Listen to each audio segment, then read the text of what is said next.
The fall of Afghanistan happened quicker than almost anyone expected. Passport office is overwhelmed, visa agencies are overwhelmed, and so are embassies. Ultimately, they lost confidence, political, military confidence. Afghanistan political leaders gave up and fled the country. An estimated 47,000 Afghan civilians died during the last 20 years of conflict. The U.S. lost 2,325 service members in Afghanistan, and more than 20,000 were wounded. Afghanistan's former government lost over 66,000 members of the army and police during the course of the war. In total, the United States has spent about $2.26 trillion on the war in Afghanistan.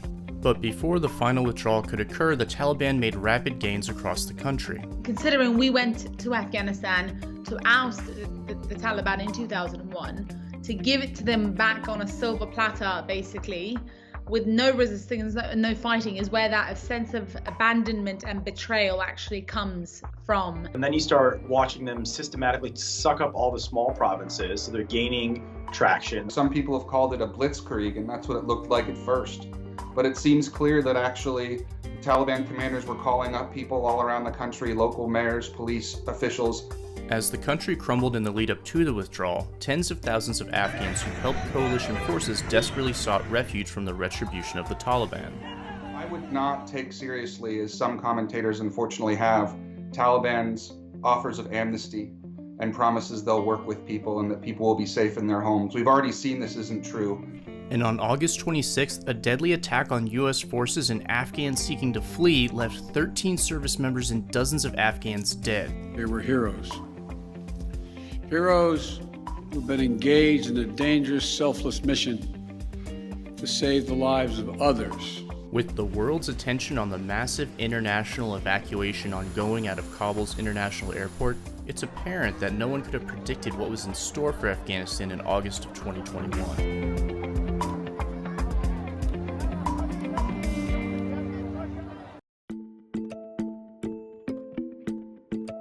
On paper, the Afghan National Defense and Security Forces had around 300,000 troops, but because of widespread corruption, this number was likely much lower.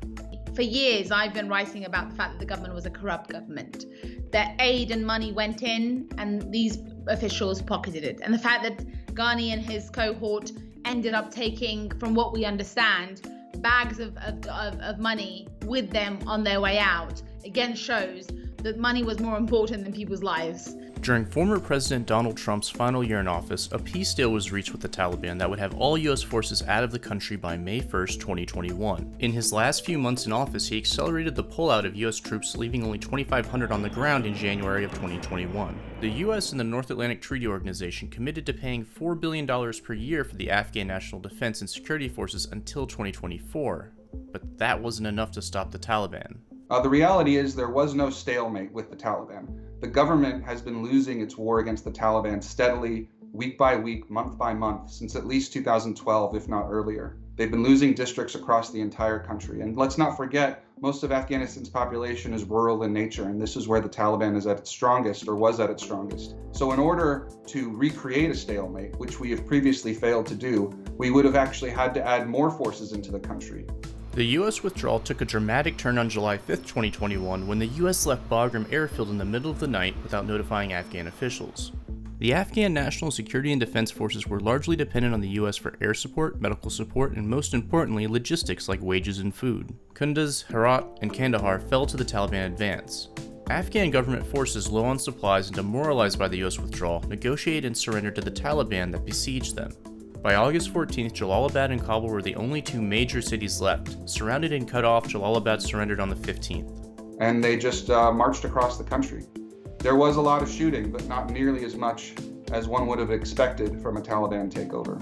Shortly after Kabul stood alone as the only major city under government control, President Ghani fled the country, signaling the end of the Islamic Republic of Afghanistan. Taliban walked into Kabul virtually unopposed as residents began to look to the airport for a way out of the country. By August 1st, the U.S. had withdrawn a significant amount of troops and material, and without the U.S. providing security, the bulk of contractors who provided critical technical support to the Afghan military had also left as well. As the situation deteriorated, thousands of Afghan men, women, and children ran onto the runways at Karzai International Airport. One Air Force C-17 flew a reported 823 people out of the war zone, the first of many flights by the US and allies to get thousands of non-combatants out of the country. Some Afghans and US citizens flew out of Kabul on commercial flights before the security situation deteriorated, and some seats on private flights after the Taliban took the city sold for around $100,000 according to the New York Times. As Afghan security forces fled their post as the Taliban gained control over the capital, the US military stepped in to provide air traffic control and assist local and NATO forces with crowd control. Refugees were flown out to third countries such as Qatar, Kuwait, and Germany, among others, for processing and eventual travel to the US. This is also going to bubble into a crisis because even once we get these people out of the country, we do not have the capacity to process this many refugees at once. Neither does the United Kingdom. Turkey is dealing with its own massive refugee crisis, obviously at the moment with Syria, as is the rest of Europe. So this is going to be the next big problem. Afghans and US citizens in Kabul found it difficult to get to the airport and pass Taliban checkpoints. And although over 100,000 people were evacuated from Kabul, many Afghans seeking to flee the Taliban were left behind. The suicide bombing that targeted a US manned checkpoint pointed to a deteriorating security situation for US forces as the deadline for the final withdrawal approached. The deaths of these service members, as well as the tragic loss of life on the part of so many Afghans seeking nothing more than security and opportunity, is something on the hearts and minds of everyone here.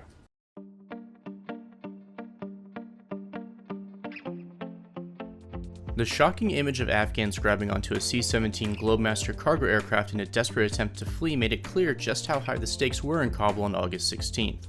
Watching Afghan men so desperate to leave this country, so scared for their life, they'd rather fall out of the sky holding onto a C-17 than try something else. The UK has promised to take in 20,000 refugees, Canada another 20,000, and the number the US will take in will also likely be in the tens of thousands. It's a welcome move, of course. I don't think it's enough. I think with what's going on and the fact that this isn't just an Afghan crisis, this is a regional crisis. I think there's a huge responsibility that we have towards the people, and the burden now falls on us to protect them. On August 24th, the Taliban cut off access to the airport for Afghan citizens. Attack on the Abbey Gate was followed by a number of ISIS gunmen who opened fire on civilians and military forces. This complex attack on the 26th made clear the risk of staying beyond the August 31st withdrawal date. In the US, there's a debate brewing over how many Afghan refugees to let in, or whether to let them in at all. Now, thousands of Afghan refugees are awaiting visa processing to eventually settle in the United States.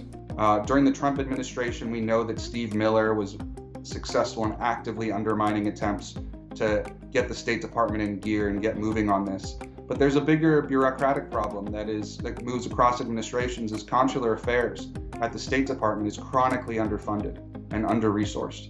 And so we shouldn't be surprised that when we under-resource this important part of the State Department that they're not able to deliver. There's also a cultural problem at the State Department, so it's sort of the perfect storm.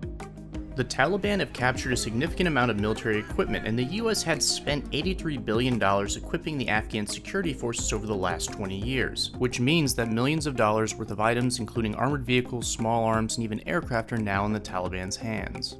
We've been leaving behind equipment, and the Taliban have been taking equipment for many years in Afghanistan. So this isn't a new problem, but the scale of it in recent months is pretty staggering. Women in Afghanistan are in a precarious position of hoping that the Taliban's implementation of Sharia law is less cruel than when the group was in power in the 90s. Maybe they've changed strategically in terms of their use of the social media and trying to seem a lot more diplomatic, and with the sole motive of seeming legitimate and wanting the international community to accept them as the government of Afghanistan.